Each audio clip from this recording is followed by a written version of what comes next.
नमस्ते प्रिय विद्यार्थियों। देखिए, कल की अवधि में हमने अनुशासन ही शासन के कवि इस कविता के कवि डॉक्टर रमेश मिलन जी का संपूर्ण परिचय प्राप्त किया है और शब्दार्थों को भी हमने प्राप्त किया है। डॉक्टर रमेश मिलन ने इस कविता को लेकर क्या आशय दिया है, यानी कि संक्षिप्त रूप से हमें क्या समझाया है, इसके बारे में भी हमने कल की अवधि में सीखा है। फिर भी मैं आपके सामने एक बार पढ़ना चाहती हूँ। देखो, क्या किस अनुशासन के बारे में डॉक्टर रमेश मिलन हमें समझाना चाहते हैं। देखो, ट्रैफिक संकेतों के बारे में वो हमें समझाना चाहते हैं, यानी कि चलो हरी पर रुको, लाल पर पीली करे सचेत, सड़क पार क्या होते हैं, जिब्रा क्रॉसिंग होते हैं। इस पद के द्वारा विद्यार्थियों को सड़क पार करते समय ध्यान रखने की बातें सिखाई जा सकती हैं। देखो, सिर्फ टू व्हीलर फोर व्हीलर चलाने वालों को ही सड़क पार करने की सीख नहीं दे सकते, क्योंकि ये विद्यार्थी भी इधर उधर घूमते रहते हैं। उन्हें भी सड़क पार करते समय ध्यान रखने की बातों को यहाँ पर डॉक्टर रमेश मिलन क्या कर रहे हैं, सिखा रहे हैं। तो विद्यार्थियों देखो, एक एक करके हम क्या करेंगे, समझ लेंगे, अध्ययन करेंगे। देखो, अक्सर विद्यार्थी लोग क्या करते हैं, रास्ते पर खेलते कूदते जाते रहते हैं ना। तो इन्हीं का ध्यान यानी कि सावधानी बरतने के लिए यहाँ पर कवि कह रहे हैं। देखो क्या कैसे कहते हैं, विद्यार्थियों को क्या कहते हैं, चलती बस में चढ़ो नहीं तुम और कभी मत कूदो, कभी सड़क पर जाकर बच्चों नहीं खेलने लगना, साइकिल पर हो या पैदल कभी ना बेढब चलना। देखो क्या कहते हैं विद्यार्थियों को, रमेश मिलन क्या कहते हैं। देखो, ये हमें समझाना चाहते हैं कि चलती हुई यानी कि जाती हुई बस में चढ़ना नहीं चाहिए और जाती हुई बस से उतरना भी नहीं चाहिए। देखो, और कूदना चढ़ना उतरना नहीं करना चाहिए, यानी कि चलती हुई गाड़ी पर चढ़ना और चलती हुई गाड़ी से उतरना और उस पर से कूदना, ये कभी नहीं करना चाहिए। यानी कि बच्चे सड़क पार करते समय ऐसे चीजें नहीं करनी चाहिए वो, और खेलते हुए रास्ते पर नहीं जाना चाहिए। देखो, खेलने के लिए तो स्कूल का मैदान होता है, घर का आंगन होता है, सभी रहते हैं, है ना। वो खेलने की जहाँ चीजें हैं वहां पर खेलना चाहिए। सड़क पर कभी भी बच्चों को नहीं खेलना चाहिए। ये सब तो आपको ज्ञान है ही, फिर भी रमेश मिलन हमें समझाना चाहते हैं। साइकिल पर हो या पैदल कभी ना बेढब चलना। देखो, बच्चे अक्सर स्कूल को साइकिल पर जाते हैं, कभी कभी रास्ते पर पैदल भी जाते हैं, है ना। लेकिन जैसे मन मर्जी आए वैसे नहीं करना चाहिए। जो अनुशासन जो नियम रहते हैं उस नियम के अनुसार बच्चों को चलने के लिए इस कविता के द्वारा क्या कर रहे हैं, हमें सीख दे रहे हैं। देखो, कवि और क्या हमें समझाना चाहते हैं, साइकिल पर हो या पैदल कभी ना बेढब चलना। साइकिल पर जाते समय भी सावधानी बरतना चाहिए और पैदल जाते समय भी सावधानी बरतना चाहिए। पैदल मीन्स बाय वॉक, हाँ, पैदल जाते समय भी सावधानी बरतनी चाहिए। कभी भी अपनी मन मर्जी की नहीं करना चाहिए, क्योंकि हमेशा रास्ते पर चलते समय सावधानी बरतना चाहिए। इस तरह से कवि हमें क्या करते हैं, समझाते हैं। न जाने क्यों हेलमेट बिन समझदार ये चलते, सिर तो आखिर अपना ही है इतना नहीं समझते, घर पर जो होते बाट न दो उनको गम की सौगात। देखो, जब भी कोई इंसान बाहर जाता है तो घर वाले क्या करते रहते हैं, उसके आने का इंतजार करते रहते हैं। ये तो हर घर में चलता ही है, क्योंकि जो गए रहते हैं पैदल जाने वालों से भी ज्यादा जो व्हीकल लेके जाते हैं बाहर, उनकी फिक्र ज्यादा रहती है घर वालों को। देखो, न जाने क्यों हेलमेट बिन समझदार ये चलते हैं। देखो, कितने समझदार लोग होके भी, कितना एजुकेटेड होके भी लोग क्या करते हैं, बिना हेलमेट क्या करते हैं, बाइक चलाते हैं। अनुशासन क्या है, कायदा क्या है, नियम क्या है, सरकार ने क्या नियम बनाया है, जब भी बाहर व्हीकल पर घूमने जाओ तो कंपलसरी हेलमेट पहनो। क्यों बताते हैं वो, हमारे सेफ्टी के लिए। जब भी एक्सीडेंट हुआ है या तो बाइक से नीचे गिर गए तो सर बच जाएगा। देखो, इधर उधर चोट लगी तो इंसान को ज्यादा कुछ नहीं होगा, एक छोटी मोटी खरोच आएगी या चोट लगेगी। यानी अगर दिमाग पर चोट आई तो इंसान के बचने के चांसेस कम रहते हैं। तभी तो क्या करते हैं, यहाँ पर समझदार लोग ही क्या करते हैं, बिना हेलमेट के जाते हैं। सिर तो आखिर अपना ही है। देखो सिर भी हाँ, सिर हमारा ही है, हमारे सिर की हिफाजत करना हमारा ही काम है।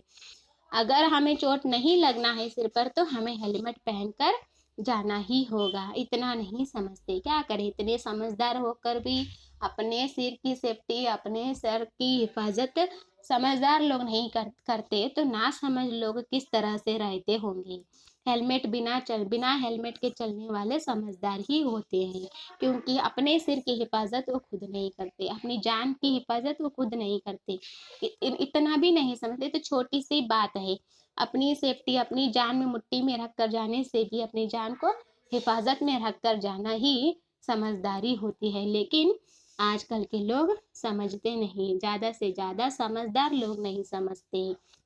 घर पर जो होते हैं बाट न दो उनको गम की सौगात। देखो घर पर क्या करते रहते हैं, घर की फैमिली मेंबर्स क्या करते रहते हैं, बाहर से जो बाहर गए रहते हैं किसी काम से, उनकी राह देखते रहते हैं। उनका बाट बाट मीन्स राह देखना, जो है ना, इंतजार करते रहते हैं घर पर के कब आएंगे, कैसे आएंगे, किस हालत में आएंगे, किस तरह से आएंगे।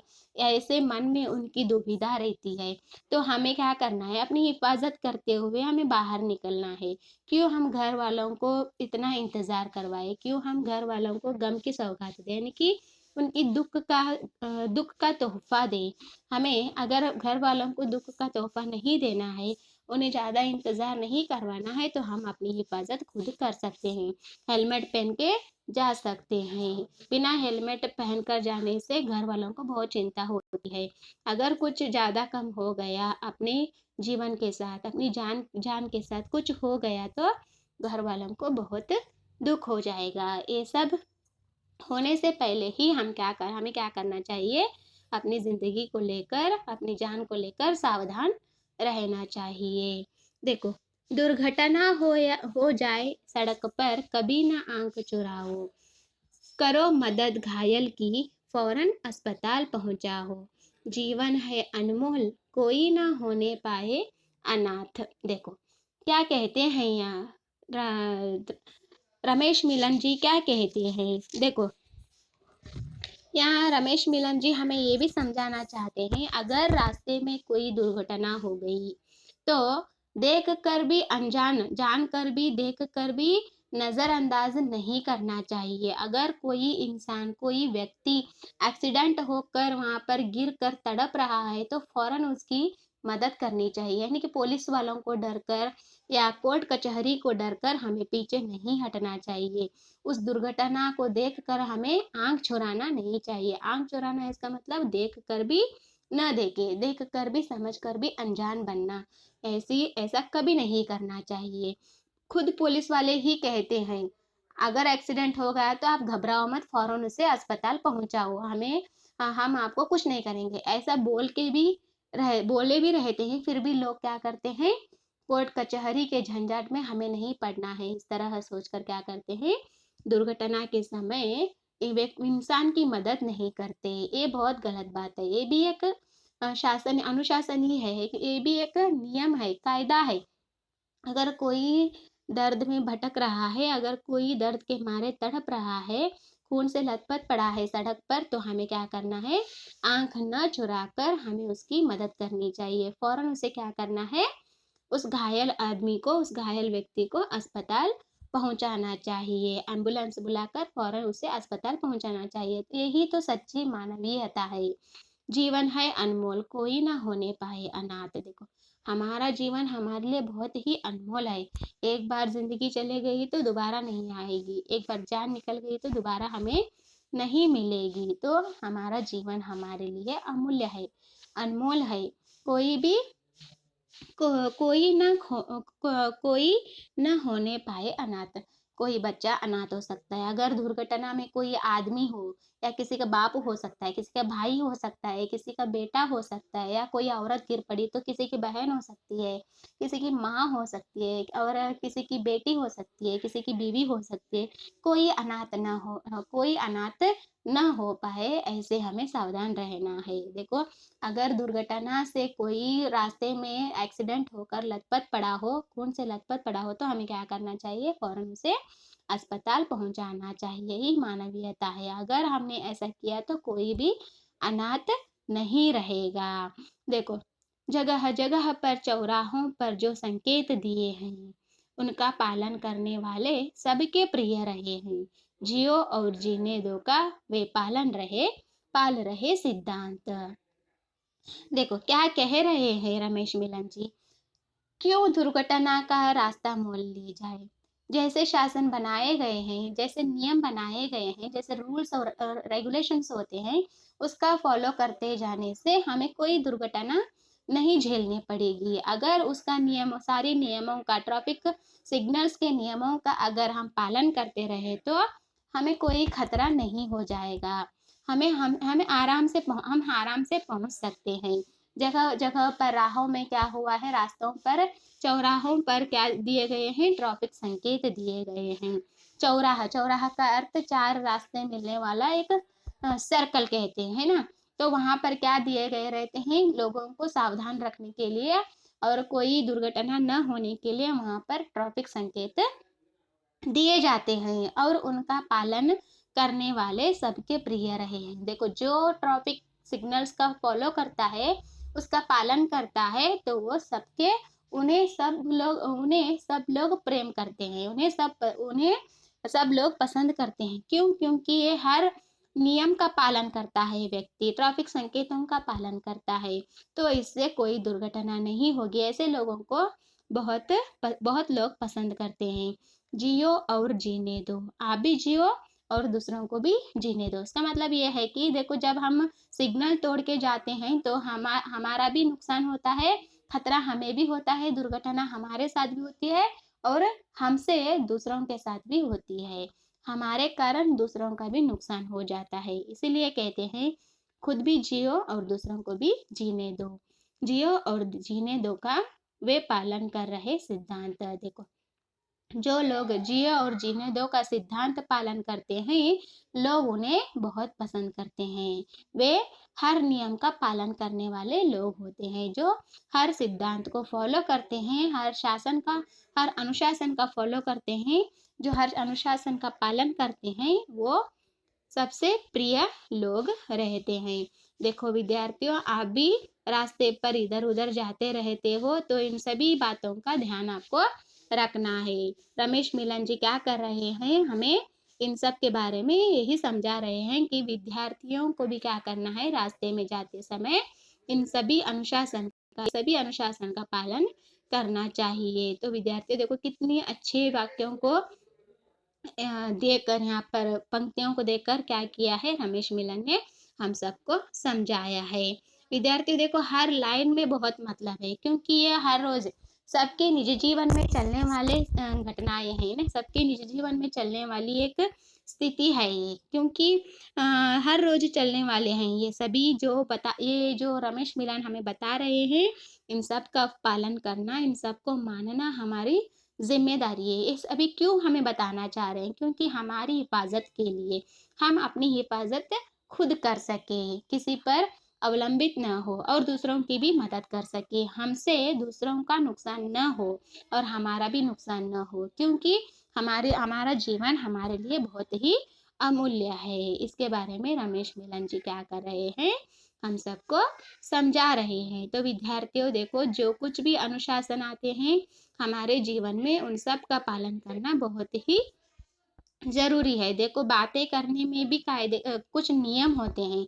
मीठी बातें अलग होते हैं, कड़वी बातें अलग होती हैं। जब भी हम एक 4-5 लोगों के बीच ठहर कर जो बातें करते हैं, तो वो बातें उनको पसंद आनी चाहिए और उन्हें लगना चाहिए कि और भी ज्यादा हमारी बातें सुने।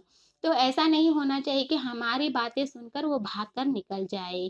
तो हमारी बातों से किसी का मन दुखित नहीं होना चाहिए। हमारी बातों से उनको कुछ ना कुछ सीख मिलनी चाहिए और हमारी बातों से उन्हें प्रेम होना चाहिए। ये भी एक अनुशासन ही है। देखो, ये भी एक नियम है जो बातों में होती है। हर चीज में, इंसान के हर चीज में रूल्स और रेगुलेशंस होते हैं, जो उन्हें फॉलो करके, उनका पालन करते हुए हमें क्या करना है, अपनी जिंदगी बिताना है। ये बहुत अच्छा एग्जाम्पल है जो ट्रैफिक संकेत का दिया गया है ना, क्योंकि जहाँ जहाँ सबसे ज़्यादा हम सेफ्टी यहीं पर रह सकते हैं, यानी तो इन सभी इस कविता के सारे लाइनों को फॉलो करने से, रमेश मिलन जी के कहना मानने से हमारा जीवन अवश्य ही खतरे से बच जाएगा। तो विद्यार्थियों, उम्मीद करती हूँ कि आपको ये अनुशासन ही शासन है कविता पूर्ण रूप से समझ में आई होगी। ऐसे बहुत सारे एग्जाम्पल्स मिलेंगे आपको, है ना।